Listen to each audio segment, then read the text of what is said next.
Friends, IT technical zone में आपका स्वागत है। मैं विनोद जांगड़ा एक नए टॉपिक के साथ। आज मैं आपको लेथ मशीन के ऊपर डीटीआई के द्वारा डायल टेस्ट इंडिकेटर के द्वारा कैसे सेंटर निकाला जाता है विद इन प्रैक्टिकल हम देखेंगे कि भी ये डीटीआई होता है और ये ऐसे होता है। तो मैं ये दिखाना चाहूँगा, ये वाला इसको बोलते हैं DTI magnetic stand with DTI. ये देखिए यहाँ पे ऑन और ऑफ का बटन है, ये देखिए बिल्कुल, और इसको मैं ऑन कर देता हूँ। ये देखिए बिल्कुल चिपक गया है इसके अंदर, ठीक है ना, क्योंकि इसके अंदर मैग्नेटिक दिया हुआ है सिस्टम के अंदर। और ये लेथ मशीन के ऊपर किसी भी जॉब का हम सेंटर निकालते हैं उस समय हम डीटीआई का प्रयोग करते हैं, मैग्नेटिक स्टैंड का प्रयोग करते हैं। मैं आपको कैसे सेंटर निकाला जाता है डीटीआई के द्वारा लेथ मशीन के ऊपर, कैसे इसको एडजस्ट किया जाता है।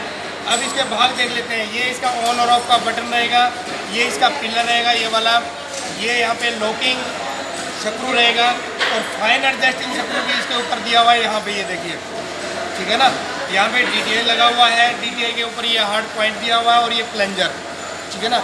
डीटीआई जो होता है रैग एंड पिनियन के सिद्धांत पे कार्य करता है और ये 0.01 mm की एक्यूरेसी के अंदर जॉब का साइज चेक करता है, यानी ऊपर की फिनिशिंग को चेक करता है। तो मैं कैसे लेथ मशीन के ऊपर ही सेट करूँगा इसको, कैसे जॉब को हम चेक करते हैं, वो मैं स्टेप बाय स्टेप आपको बताऊँगा। तो ये देखिए यहाँ पे हम इसको मैग्नेटिक स्टैंड को मैं यहाँ रख देता हूँ, ठीक है, और ये मैंने इसको ऑन कर दिया है, ठीक है। कैसे इसको लगाएंगे, कैसे चेक करेंगे विद इन प्रैक्टिकल मैं आपको ये दिखाना चाहूँगा कि भी कैसे कैसे इसको सेट किया जाता है। तो ये देखिए बिल्कुल मैंने यहाँ पे इसको सेट कर दिया है। अब इसको एडजस्ट करेंगे।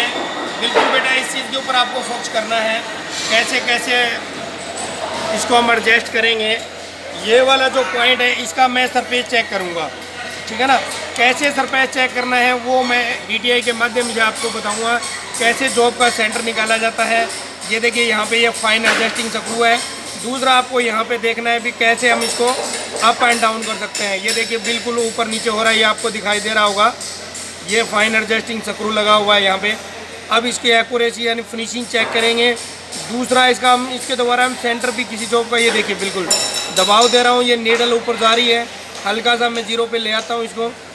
और अब इसकी देखेंगे एक्यूरेसी में कितना प्रभाव डलता है। पहले हमें 0 सेट कर लेनी है, मैं 0 सेट कर लेता हूँ यहाँ पे। ये देखिए बिल्कुल 0 सेट मैंने कर दी है यहाँ पे।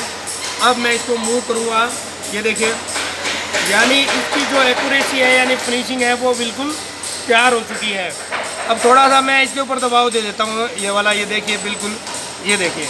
अब मैंने इसको बीच पॉइंट पे अब क्लियर हो जाता है। अगर इसमें ये सुई आगे या पीछे जा रही है नीडल, इसका मतलब इसके अंदर कुछ ना कुछ एरर है अभी तक भी। ये देखिए, ठीक है ना, 0.05 mm की ये जो इसमें टॉलरेंस दिखा रहा है ये वाला, यहाँ देखिए बिल्कुल, ठीक है ना।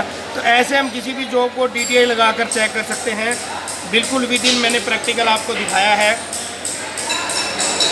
ये डीटीआई के द्वारा मैंने आपको बताया है कैसे किसी जॉब, राउंड जॉब की जो जॉब होती है हम उसको कैसे सेट करते हैं, कैसे लगाना होता है। यानी जब हम सेंटर निकालते हैं किसके द्वारा निकालते हैं, यूनिवर्सल सरफेस गेज के द्वारा किसी भी जॉब का हम सेंटर निकाल सकते हैं। लेकिन मैंने यहाँ पे डीटीआई विद मैग्नेटिक जो स्टैंड होता है, चुंबकीय जो स्टैंड होता है, मैग्नेटिक जो स्टैंड होता है, वो लगाकर ही मैंने आपको बताया है कैसे कैसे इसका सेंटर निकाला जाता है। बेटा एक बार फोकस और कर दो इसके ऊपर मैग्नेटिक स्टैंड पे विद पे, ठीक है ना। तो ऐसे ऐसे हम इसको चेक कर सकते हैं। ये देखिए बिल्कुल एज इट ही है लगाया हुआ है यहाँ पे। बिल्कुल प्रैक्टिकल मैं आपको दिखा रहा हूँ कैसे कैसे ये चेक कर रहा है, ठीक है ना। तो ये आज का हमारा जो वीडियो था, ठीक है ना, पूरा वीडियो के अंदर मैंने बता दिया है कैसे जॉब को लगाया जाता है, कैसे जॉब को चेक किया जाता है, मैग्नेटिक स्टैंड कहाँ पे लगाया जाता है, कैसे ऑन ऑफ किया जाता है, कितनी एक्यूरेसी के अंदर ये काम करता है, कब हमें लगाना है, वो सारा मैंने आपको इस वीडियो के अंदर बता दिया है। वीडियो अच्छी लगे तो प्लीज़ कमेंट करना, शेयर करना और सब्सक्राइब करना, और वीडियो अच्छी लगे तो कमेंट ज़रूर करना, ठीक है। नेक्स्ट वीडियो के लिए आपको जय हिंद, जय भारत, वंदे मातरम।